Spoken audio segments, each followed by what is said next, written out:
Notre thème, c'est koinonia. Tout le monde m'a demandé c'est quoi koinonia. Koinonia, c'est un mot grec qui signifie tout simplement de la parole de Dieu. C'est pour ça que j'ai dit divin partenariat. Amen. Vous savez, dans le mot koinonia, qui en français est traduit par le mot communion, et la grâce de Dieu nous sont communiquées par le Saint-Esprit. S'il n'y a pas de Saint-Esprit, il y aura peut-être l'amour et la grâce, mais il n'y aura pas de communication. Amen. Mais l'amour et la grâce nous sont communiqués par le Saint-Esprit, où nous communions par le Saint-Esprit dans l'amour et la grâce. Amen. Sans la grâce, on n'a pas accès à l'amour.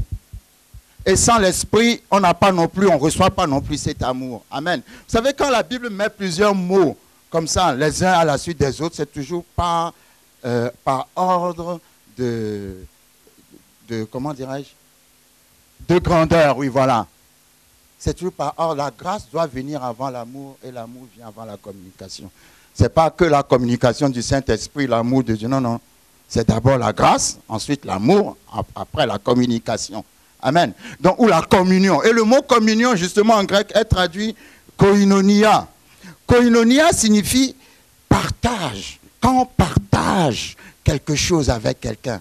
Comme en Afrique, quand nous arrive au village de manger ensemble, la même nourriture, tout le monde met la main à la pâte. Tu vois. Il y a un partage, un koinonia, mais l'autre sens le plus fort du mot koinonia, c'est le mot participation.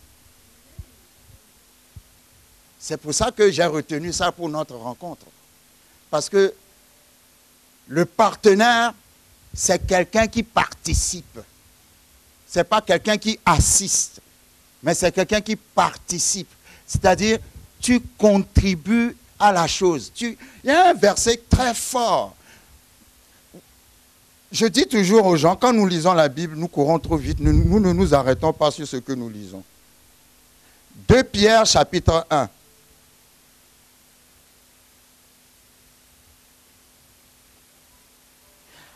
Nous avons dans la parole de Dieu plusieurs niveaux de koinonia, c'est-à-dire de partenariat ou de participation avec Dieu.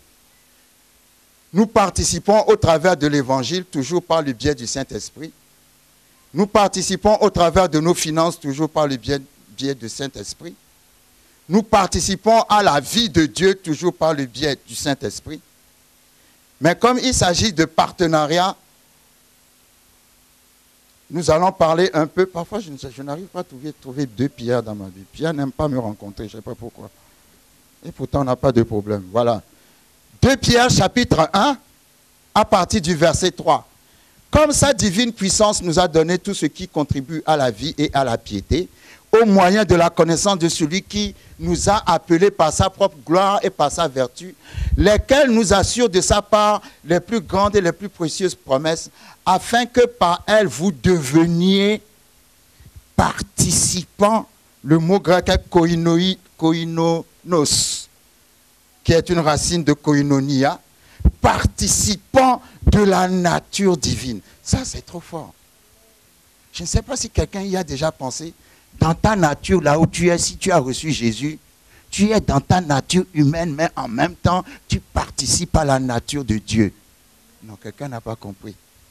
C'est ce que la Bible dit. La Bible dit, le chrétien qui a reçu Jésus est participant de la nature de Dieu. Pas seulement de la nature humaine, mais de la nature divine.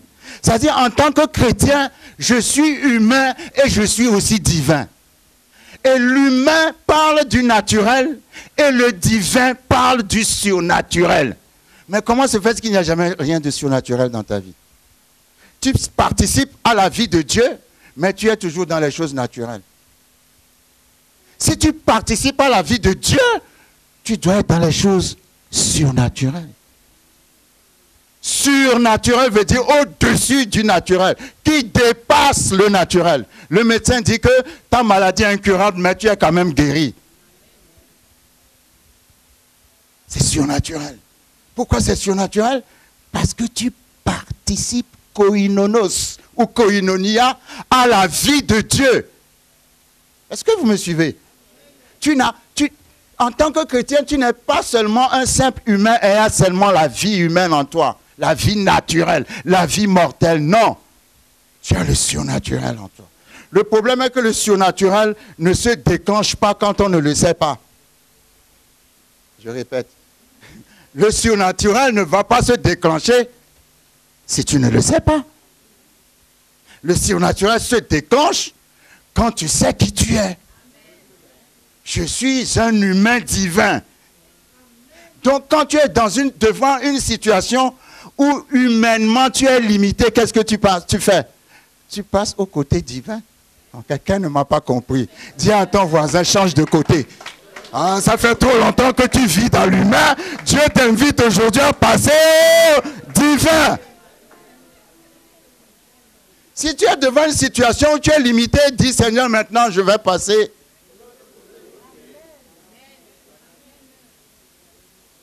Nous participons. C'est une sorte de... Come on. C'est une sorte de, comment dire, d'échange. Amen. C'est pour ça que Jésus est venu sur la terre. Il est venu sur la terre pour faire de nous des hommes divins. Quand la Bible parle de nouvelle naissance, je le dis toujours, l'expression en grec dit une race que la terre n'a jamais connue. Pourquoi? Parce que la terre a toujours connu des hommes, hommes naturellement, hommes. Mais à travers Jésus, pour la première fois, la terre voit des hommes, Dieu, humains et divins. Parce que Dieu n'a jamais habité dans quelqu'un jusqu'à ce que Jésus arrive. Toi qui dis le Dieu d'Abraham, tu es plus grand qu'Abraham. Il y a quelqu'un qui m'a demandé, pasteur, comment on prie? Il faut dire Dieu d'Abraham, d'Isaac et Jacob. Je dis, comment tu t'appelles? Il dit, je m'appelle Jacques. Il faut dire Dieu de Jacques.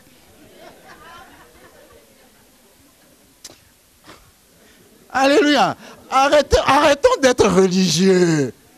Abraham, Dieu n'a jamais habité en lui. David, Dieu n'a jamais habité en lui. Salomon, Dieu n'a jamais habité en lui. Samson qui déchirait les lions, Dieu n'a jamais habité en lui. Mais toi, Dieu habite en toi. Donc, c'est le Dieu de Jean-Claude aussi. Ce n'est pas seulement leur Dieu. La Bible dit, ils ont désiré, dans le livre de Hébreux, ils ont désiré recevoir quelque chose, je ne sais plus, il faudra, bon. Mais ils les ont vus de loin. Amen. Les choses qu'ils ont vues de loin, c'est la nouvelle naissance, c'est Jésus. Ils ont désiré vivre les temps que nous vivons, mais ils ne les ont pas vécus. Toi, tu as quelque chose de spécial, le Saint-Esprit. Tout ce que Jésus-Christ a fait. Il est venu, il est mort, il est mort, il a souffert, il a été crucifié, mort, ressuscité. Tout ça, c'est juste pour que le Saint-Esprit vienne habiter en toi. C'est pour ça qu'il a dit, il est plus avantageux pour vous que je m'en aille. Parce que quand je vais partir, je vous enverrai le consolateur. C'est la première fois que Jésus appelle le Saint-Esprit le consolateur. Quand il viendra, il dit, il sera avec vous, il sera en vous, et il a dit, il demeurera pour toujours. Vous savez qu'avant, le Saint-Esprit ne vivait pas sur la terre. Maintenant, si vous allez au ciel, il y a un absent dans la Trinité. Quelqu'un ne me comprend pas. Il y a le Père, il y a le Fils, mais il n'y a pas le Saint-Esprit au ciel. Le Saint-Esprit est ici. Avant, il venait sur les Samson, il utilisait Samson et il les quittait. Mais maintenant, si tu reçois Jésus, il vient et il s'assoit en toi.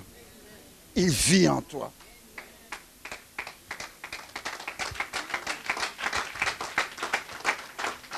Il fait que tu deviens divin. Alléluia. Vous savez, parfois, quand on sait qui on est, parfois, on passe moins de temps dans les jeûnes et prières, on agit. Come on. Alléluia. Quand on sait qui on est, ben on ne se fatigue plus trop. Amen. Donc, Dieu participe à notre nature. Et en échange aussi, nous participons à la nature de Dieu. Et le Saint-Esprit a été présenté non pas comme une force. Parce que les gens croient que le Saint-Esprit est une force. Parce que le koinonia dont nous parlons, ça se fait par le Saint-Esprit. Personne ne peut avoir de relation avec Dieu sans le Saint-Esprit. Quand Jésus est venu sur la terre, il parlait tout le temps de mon Père, mon Père. Le Père et le Fils sont un. Le Père m'a envoyé, le Père aime le Fils. Vous lisez l'évangile de Jean, c'est seulement mon Père, mon Père, mon Père, mon Père, mon Père, mon Père. Le Fils parle toujours du Fils, du Père. Mais quand le Saint-Esprit vient, le Saint-Esprit parle du Fils. Le Fils montre le Père, l'Esprit montre le Fils. Vous n'allez jamais entendre une prophétie où c'est moi le Saint-Esprit, je suis au milieu de vous. Jamais. Vous avez déjà entendu une prophétie comme ça? Où le Saint-Esprit a dit c'est moi, j'arrive. Non. Quand l'Esprit parle, c'est toujours pour parler de Jésus. Parce qu'il est l'autre Jésus qui n'est pas différent de Jésus. C'est un peu compliqué. Hein? Le Saint-Esprit est appelé l'Esprit de Jésus. Le Saint-Esprit est appelé l'Esprit du Père. S'il est l'Esprit de Jésus, l'Esprit du Père. Oh, j'aime trop enseigner sur la Trinité. C'est qu'il n'y a pas de différence entre Jésus, le Père et le Fils. Alléluia. Tu ne peux pas être l'Esprit de Jean-Claude si tu n'es pas Jean-Claude. Mais le Saint-Esprit est l'Esprit de Jésus. Et le Saint-Esprit est aussi l'Esprit du Père. Amen. Donc, notre premier partenaire, c'est le Saint-Esprit. La personne la plus importante sur la terre. Alléluia. La Bible dit, Jésus a dit, je m'en vais. Et quand il a dit je m'en vais, les apôtres étaient devenus tristes. Il a dit non. Si je suis là physiquement, je ne peux pas être partout en même temps. Mais quand je vais partir, que j'enverrai le Saint-Esprit, à travers le Saint-Esprit, je serai partout en même temps. Donc le Saint-Esprit et Jésus, la différence, c'est qu'on pouvait voir Jésus physiquement, mais on ne peut pas voir le Saint-Esprit physiquement. Mais ce n'est pas parce qu'on ne le voit pas physiquement qu'il n'est pas là, parce que les choses invisibles sont plus réelles que les choses visibles. Vous savez pourquoi? Parce que les choses visibles viennent des choses invisibles. Donc la foi prend plus conscience de ce qu'on ne voit pas.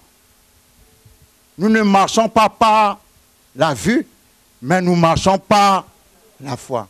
La foi a aussi des yeux. Amen. Donc, le mot koinonia parle de participation. Quand vous allez dans Luc chapitre 5, quand Pierre a fait la pêche miraculeuse, la Bible dit qu'il a eu tellement de poissons dans son filet. Luc chapitre 5, verset 7, la Bible dit, Pierre et ses compagnons firent signe à leurs compagnons qui étaient dans l'autre barque de venir les aider. Et ils vinrent. Et ils remplirent les deux barques au point que les deux barques s'enfonçaient. Vous savez, j'aime trop Jésus, quoi. Alléluia. Pierre, pendant toute sa vie, a toujours cherché les poissons. Chercher les poissons n'est pas la meilleure chose pour Dieu. C'est pour ça que Jésus lui a dit, je ferai de toi un pêcheur d'hommes. Mais comme Dieu sait bien faire les choses et qu'il ne voudrait pas que Pierre retourne à la pêche, la dernière pêche que Pierre avait faite était tellement abondante que ça a dégoûté Pierre. Ah, vous ne me comprenez pas. Si tu aimes quelque chose là, quand Dieu va te donner, ça va te dégoûter. Alléluia. Il a eu tellement de poissons que lui tout seul, avec ses compagnons, ne pouvait pas sortir le filet. Il a fait appel à d'autres compagnons. Ils ont rempli 2 barques et les barques ne pouvaient pas contenir les poissons. Les barques ont commencé à s'enfoncer. Et il s'est mis à genoux, il a dit à Jésus, pardonne-moi car je suis un pécheur. Pourquoi? Parce que quand Jésus lui a dit de jeter le filet, il n'a pas jeté le bon filet. On ne va pas rentrer dans les détails. Parce qu'il avait déjà lavé, si vous lisez le texte, il avait déjà lavé les bons filets. quand Jésus est arrivé. Et quand Jésus lui a dit retourne sur la barque, il a dit oui, il va retourner, mais au fond de lui-même, il y est retourné négligemment. Il a dit oui à Jésus, mais en lui il se dit bon, par politesse, on va retourner. Et il a déjà lavé les filets qui sont durs. Et il n'y avait que les filets qui n'étaient pas vraiment solides. C'est pour ça, quand il a vu la pêche qu'il a faite, il a dit, je suis un pécheur. C'est-à-dire, je n'ai pas pleinement cru en toi. Ça veut dire quoi? Prépare-toi. Parce que ce que Dieu va faire va dépasser ton entendement. Ah. Prépare-toi parce que ce que Dieu va faire va dépasser ton entendement. Ne viens pas avec les filets fatigués. Va me chercher des filets bien solides qui vont me prendre tous les poissons du lac parce que ton jour est arrivé. Il ne faut pas dire après, si je savais, j'aurais dû me préparer mieux que ça. Prépare-toi mieux que ça maintenant. Alléluia. Il a dit, je suis un pécheur. Jésus a dit non, laisse tomber, ça c'est rien. Maintenant tu vas passer à une autre dimension. Ah, quelqu'un va passer à une autre dimension. Si jusqu'ici tu n'as soutenu qu'un seul ministère, tu vas en soutenir 10. Ah, quelqu'un ne me comprend pas. C'est-à-dire Dieu va élargir tes finances. Tu vas dire je vais soutenir dans tous les pays du monde toutes les œuvres de Dieu. Tu en auras tellement assez pour toi-même que le compte, tu vois, le compte bancaire sera comme le filet qui va. Alléluia. Maintenant, tu vas devenir pêcheur d'hommes. Amen. Quand les poissons sont arrivés, ils ont appelé, une autre traduction dit, leurs associés. La version dit les compagnons, mais la bonne traduction c'est associé. Ça parle de koinonia, associé ou partenaire. Ceux qui ont l'habitude de partager les gains de la pêche avec Pierre, amen. Eux aussi ils avaient leur barque, mais ils travaillaient en association. Amen. Ils étaient partenaires. Quand le miracle est arrivé à Pierre, qui en a profité le premier? Les partenaires. Ah, vous ne me suivez pas. Ça veut dire que quand tu es partenaire, la grâce qui est sur le ministère que tu soutiens doit travailler dans ta vie. Et moi, je n'ai pas honte de dire que la grâce de la foi victorieuse, c'est la restauration. Dieu va restaurer quelqu'un. Il va ramener 100 fois plus que tu as perdu. Il va te réparer tellement. Vous savez, quand Dieu restaure, il donne toujours plus.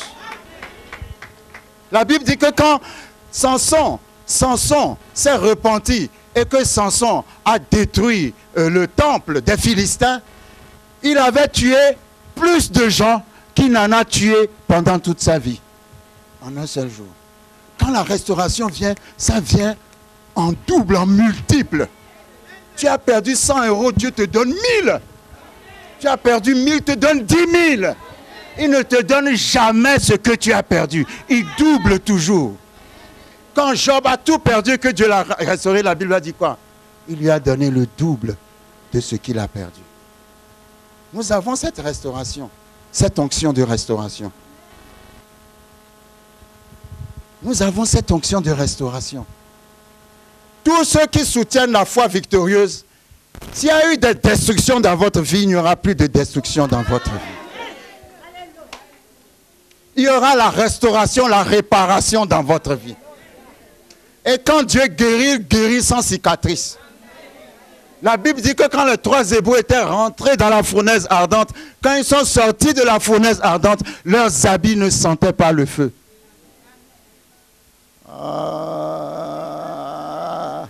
Quand tu vas sortir de tes difficultés, tu seras plus beau et plus belle qu'avant. C'est parce que parfois les épreuves font tellement qu'on vieillit avant l'âge. Mais toi, tu vas rajeunir. Tu vas rajeunir. Alléluia. Tu vas rajeunir. Je crois fortement en cette onction. Et vous savez, je dis toujours, hein, les 3 Hébreux, ils sont rentrés dans le feu en suivant Jésus. Tout le monde croit qu'ils ont trouvé Jésus dans le feu, c'est faux. Hein? Ils marchaient derrière Jésus. Ah, quelqu'un ne me comprend pas. Si tu es intègre avec la parole, être intègre avec la parole, c'est marcher derrière Jésus. Et Jésus, quand tu marches derrière lui, sur son chemin, il y a le feu et la vallée de l'ombre de la mort. Mais si tu restes derrière lui, ah, quelqu'un ne me suit pas. Quand tu suis Jésus, tu finiras par rencontrer la fournaise ardente. La fournaise ardente n'est pas dans... Jésus n'est pas dans la fournaise. Jésus est rentré dans la fournaise. Et comme ils suivaient Jésus, ils sont aussi rentrés dans la fournaise. Ah, come on! La différence est que dans la fournaise, Jésus est devenu visible. Ça veut dire dans tes épreuves, tu vas le voir.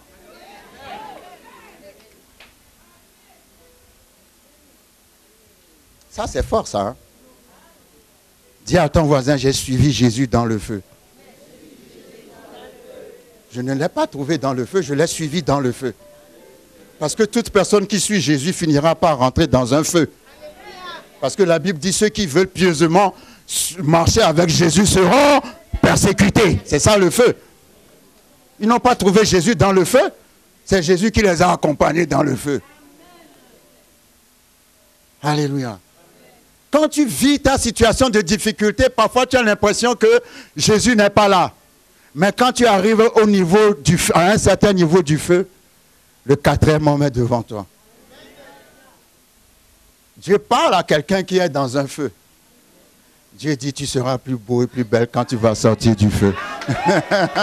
le feu ne va pas te tuer. Le feu va faire que quand tu vas sortir, tu seras encore plus brillant. Alléluia. Quand tu vas sortir du feu, tu seras encore plus brillant. Mais c'est la persévérance. Dans cette histoire de koinonia, participation, partenariat, j'ai choisi de parler du partenariat dans les épreuves. Parce que j'ai remarqué que beaucoup d'entre nous, nous sommes éprouvés. Et vous savez, quand l'épreuve... Quand vous lisez la Bible, Luc 4 ou Matthieu 4, la Bible dit, le Saint-Esprit conduisit Jésus dans le désert pour être tenté par le diable. Ce n'est pas le diable qui a conduit Jésus dans le désert. C'est le Saint-Esprit qui a conduit. Il y a des épreuves, c'est le Saint-Esprit qui t'a conduit là-dedans. Vous êtes calme, hein? Vous ne me comprenez pas là? Tout ne vient pas du diable. Il y a des épreuves que tu connais à cause de tes propres erreurs. Il y a les épreuves que le diable met dans nos vies. Mais il y a des épreuves, c'est le Saint-Esprit. Pour être tenté par le diable. Tu ne peux pas avoir la foi et ne pas être persécuté. Si quelqu'un ne veut pas être persécuté, donc rejette Jésus. Mauvaise nouvelle ou bonne nouvelle?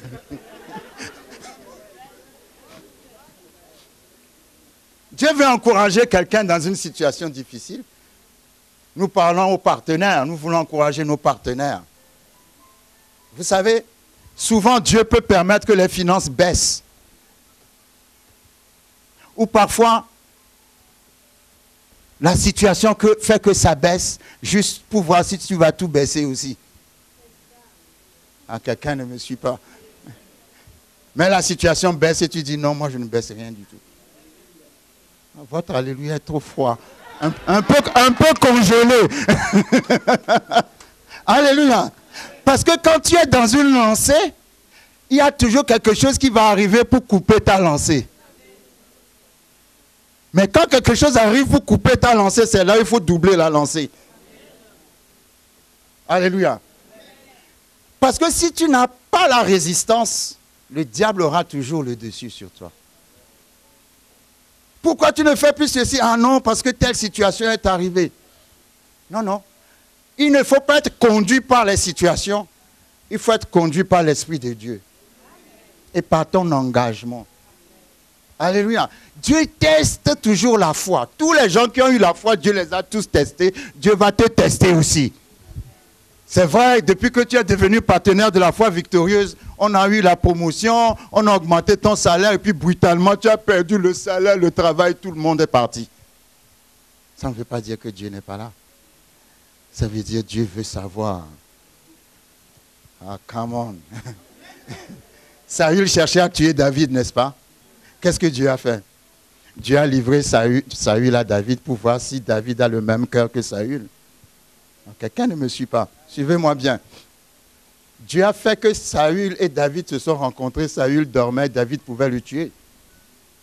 Parce que Dieu testait le cœur de David. Dieu voulait voir est-ce que tu as le même cœur que tes ennemis. Si tu as le même cœur que tes ennemis, tu n'as pas besoin de ma grâce. Mais si ton cœur est différent du cœur de tes ennemis, je vais combattre tes ennemis pour toi. David a dit, je ne vais pas porter la main sur loin de l'Éternel. Qu'est-ce qui s'est passé? Dieu a combattu pour David. Des fois, Dieu vous teste. C'est un test de la foi. Le test de la foi que David a eu, c'est est-ce que tu es capable, dans ta situation, de tout laisser entre les mains de Dieu? Ah, quelqu'un ne me comprend pas. Toi-même, tu peux te rendre justice à toi-même. Si David s'était rendu justice à lui-même en tuant Saül, tout le monde va dire qu'il a raison. J'ai lu un livre de Marilyn Hickey qui disait que Saül a poursuivi David, a tenté de tuer David 21 fois sur 9 années. Quelqu'un qui te fatigue depuis 9 ans et qui ne cherche que ta mort, toi tu te promènes un jour dans une cave et puis tu le trouves en train de dormir. Tu vas le laisser. Maintenant, il ne faut pas être spirituel devant moi parce que moi, je ne vais pas le laisser. Pour vous encourager à être sincère, moi, je ne vais pas le laisser. Alléluia. Mais David l'a laissé. Ça veut dire quoi? Seigneur, j'ai tellement confiance en toi. Je n'ai même pas besoin de combattre mes ennemis parce que je sais que tu les combattras pour moi. Saül est mort, il a pris la place de Saül. Alléluia. Tout ça là, c'est des tests de la foi. Dieu va te mettre dans des situations où on va te dire, oui, toi-même tu vas donner de grands témoignages et puis après Satan va venir pour gâter le témoignage. Parce que c'est sa spécialité. Mais quand ça se passe comme ça, ça veut dire que Dieu va te donner un témoignage encore plus grand. Amen. Donc ne te décourage pas. Je ne connais pas ta situation, mais je sais que ce n'est pas facile pour beaucoup. Mais ne te décourage pas. C'est juste un test. Dis à ton voisin, c'est juste un test.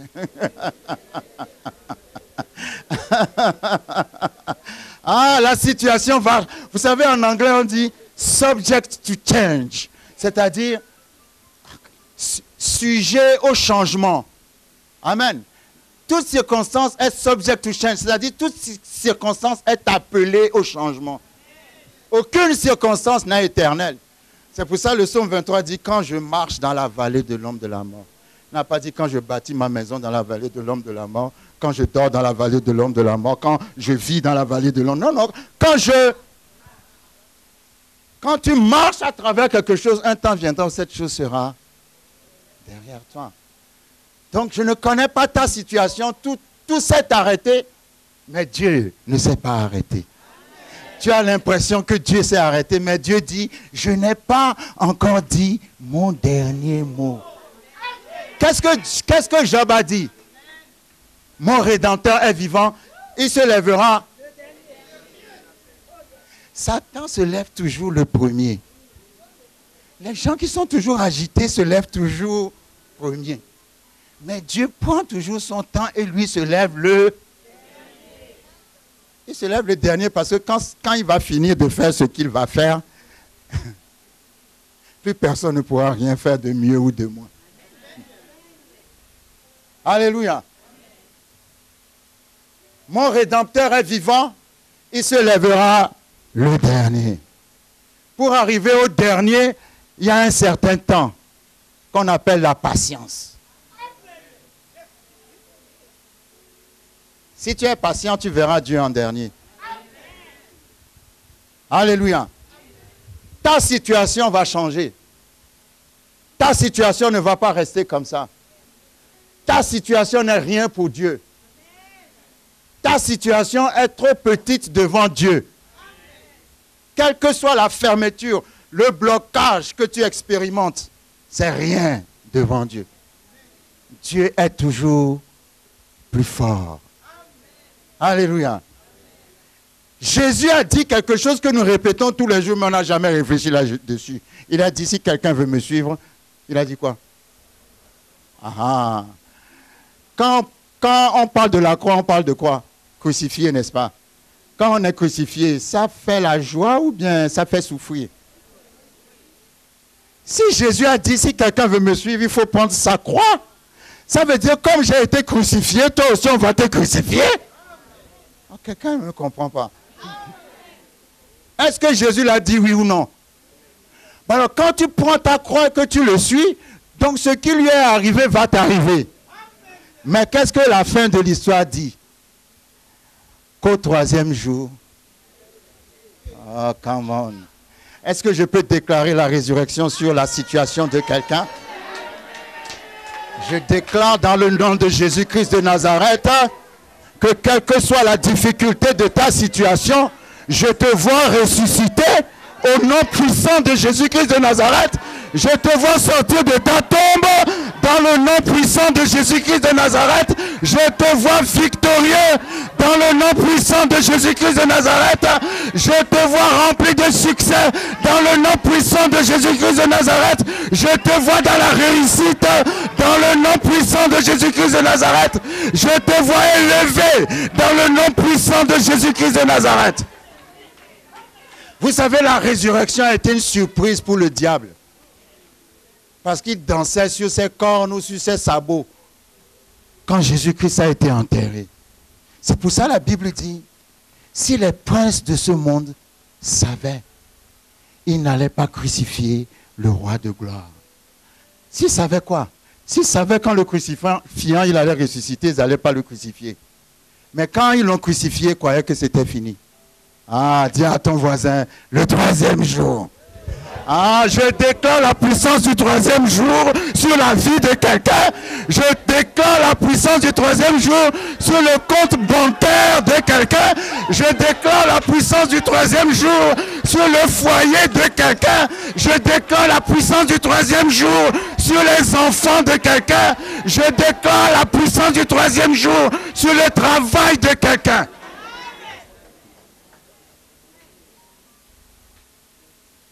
La Bible dit, les femmes, toujours les femmes, ce jour-là, avaient apprêté ce qu'il fallait pour aller embaumer le corps de Jésus. Et pendant que tous les hommes étaient enfermés parce qu'ils étaient peureux, et maintenant ils sont les premiers à dire que les femmes ne doivent pas prêcher. Les femmes ont eu le courage de sortir. Elles ont dit, on va aller embaumer le corps de Jésus. Mais la Bible dit, elles avaient un souci. Le souci des femmes était que le tombeau était bouché par une grosse pierre. Mais elles ne se sont pas laissées influencer. Ah, les femmes ne sont pas influençables. Les femmes ne sont pas influençables. Quand elles croient dans quelque chose, elles ne sont pas influençables.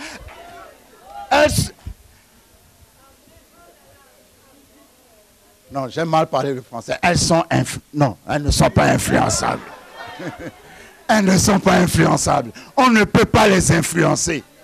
Elles ont vu que la pierre était plus grosse qu'elles. Mais la Bible dit qu'elles ont quand même décidé d'aller embaumer le corps. Ça, c'est trop fort.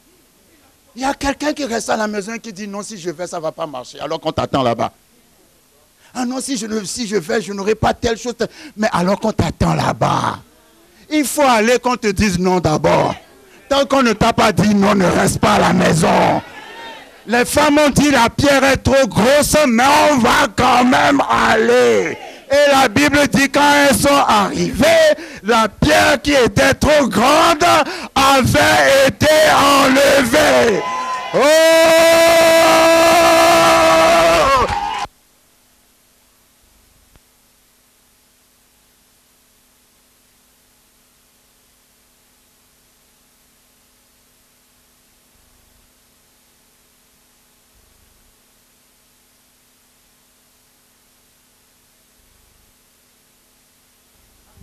Merci. La pierre, qui, je ne sais pas, vous trouverez dans quel passage se trouve, vous verrez en lisant les évangiles. Hein? Marc 16, 1. Allons dans Marc 16, 1. Alléluia. Ça veut dire quoi? Que Dieu bénit la motivation. Quand ta motivation, c'est pour honorer Jésus. Ah, come on. Quand ta motivation, c'est pour embaumer Jésus. Ah, ce jour-là, ils sont revenus avec leur parfum. C'est pour ça que quelqu'un leur a dit, pourquoi cherchez-vous parmi les morts celui qui est vivant? La situation dit que c'est mort, mais en fait, Marc chapitre 16. Si quelqu'un peut me lire, Marc 16. Verset 1, c'est ça?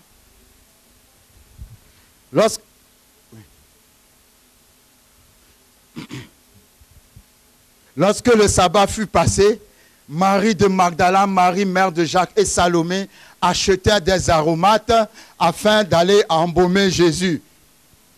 Le premier jour de la semaine, elles se rendirent au sépulcre de grand matin. Comme le soleil venait de se lever, elles disaient entre elles, « Qui nous roulera la pierre loin de l'entrée du sépulcre ?»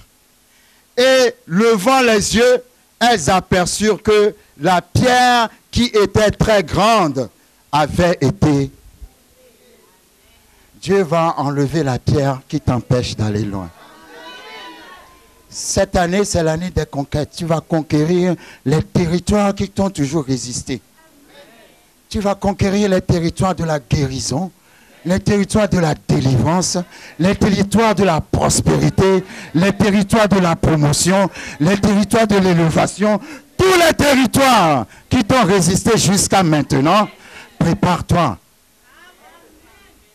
La pierre qui était trop grande, la Bible n'a pas dit qui a enlevé la pierre, mais à votre avis, qui a enlevé la pierre?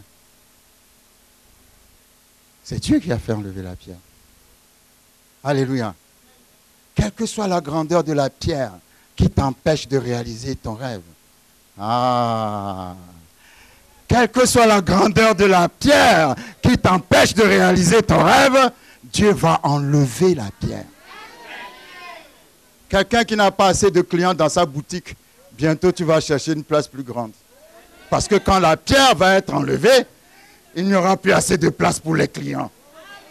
Il n'y aura plus assez de place pour les restaurants.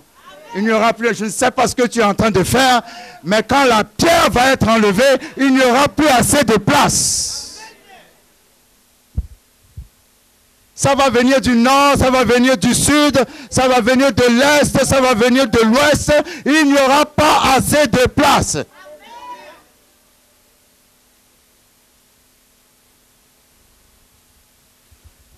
Ta motivation est de participer à la vie de Dieu, à l'évangile de Dieu, à l'œuvre de Dieu. Dieu aussi va participer à ta vie. Avec Dieu, c'est pour ça qu'il y a des gens, quand ils donnent parce qu'il faut donner. Il ne faut jamais donner à Dieu parce qu'il faut donner. Il faut donner à Dieu avec, l'anglais dit expectation. Expectation, ça veut dire, ce n'est même pas une attente, c'est une attente ardente. Oh, come on, que ce que tu as donné, tu vas avoir la moisson de ça. Il ne faut pas donner à Dieu comme ça. Il faut donner à Dieu avec une attente ardente. Que ce que tu as donné va te ramener quelque chose. Avec Dieu, on ne fait rien pour rien. Car on ne se moque pas de Dieu, l'homme récoltera ce qu'il aura semé. Galates 6. Donc, tout ce que tu fais à Dieu, il y a toujours un retour. Il y a toujours un retour. Alléluia. Il y a toujours un retour. Le centurion romain dans Luc chapitre 7. Il aimait un serviteur qui était malade jusqu'à la mort. Il a entendu parler de Jésus. Il est parti trouver les anciens des Juifs pour qu'ils aillent dire à Jésus de venir guérir son serviteur. Quand les anciens des Juifs ont été trouver Jésus, ils ont dit à Jésus, il faut faire quelque chose pour cet homme. Parce que c'est lui qui a bâti notre synagogue.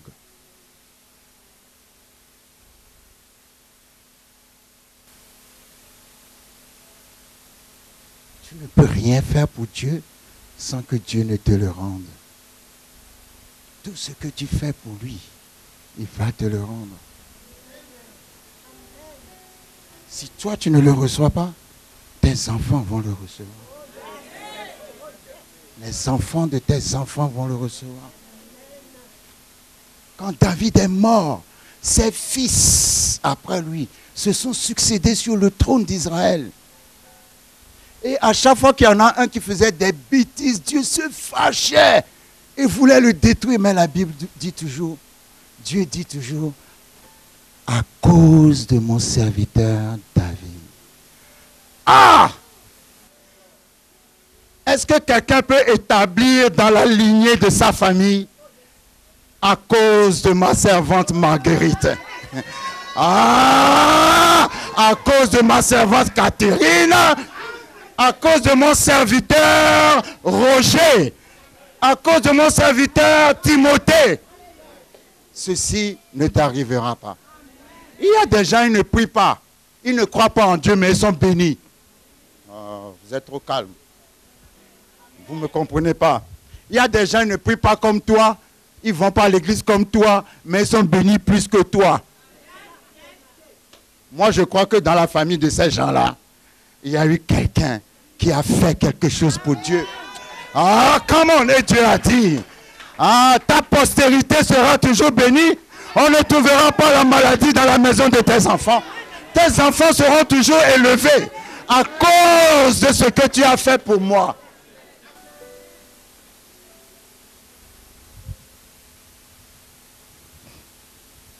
Hier, l'homme de Dieu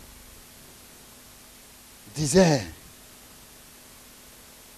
il reste combien de temps? Je ne veux pas trop vous fatiguer. Il est quelle heure? Ah, on va arrêter là.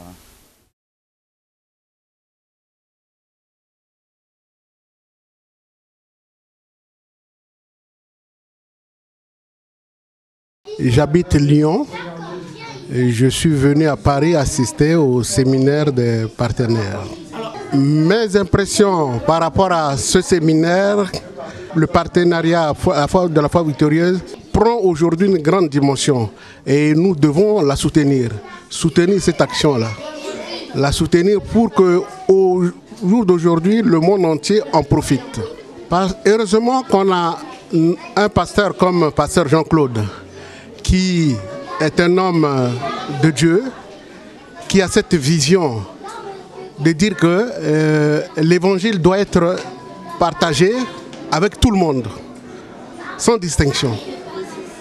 Et aujourd'hui, je rentre rempli de ce séminaire-là, rempli d'enseignements, de partage.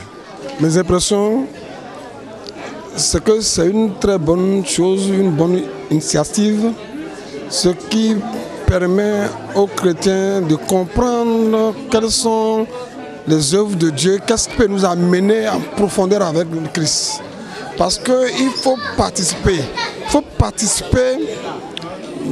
dans le corps du Christ, parce que Christ a participé dans notre vie. Mais nous ne comprenons pas pourquoi les gens n'arrivent pas à participer dans le corps de Christ. À partir du moment où Christ a participé à notre résurrection, à notre résurrection, cet acte-là de pasteur Monsou vient de m'ouvrir encore les yeux que nous devions participer aussi à l'avancement de l'œuvre de Dieu. Bon, je viens chaque fois au séminaire du pasteur Komsou. Je l'ai connu en 2009 et depuis je suis partenaire. Je suis à tous les séminaires et c'est un séminaire qui restaure énormément et que chacun d'entre nous devrait venir un peu écouter la parole de Dieu pour se fortifier, s'enrichir et être restauré, c'est ça, tout ce que je peux dire. La restauration de blessures, de toutes choses de la vie. Voilà. Ce qui me motive, c'est que ça apporte, je suis contente de faire en sorte que l'évangile, la parole de Dieu passe par les médias, que la parole de Dieu touche le cœur de gens qui sont peut-être sous les bombes dans la guerre et qui sont contents d'être réconfortés par Dieu, ou qui sont simplement dans la solitude, dans l'alcool, dans plein de détresse, et qui entendent Dieu, sont touchés et viennent chez nous et ils sont complètement restaurés au nom de Jésus. Ils sont vraiment restaurés.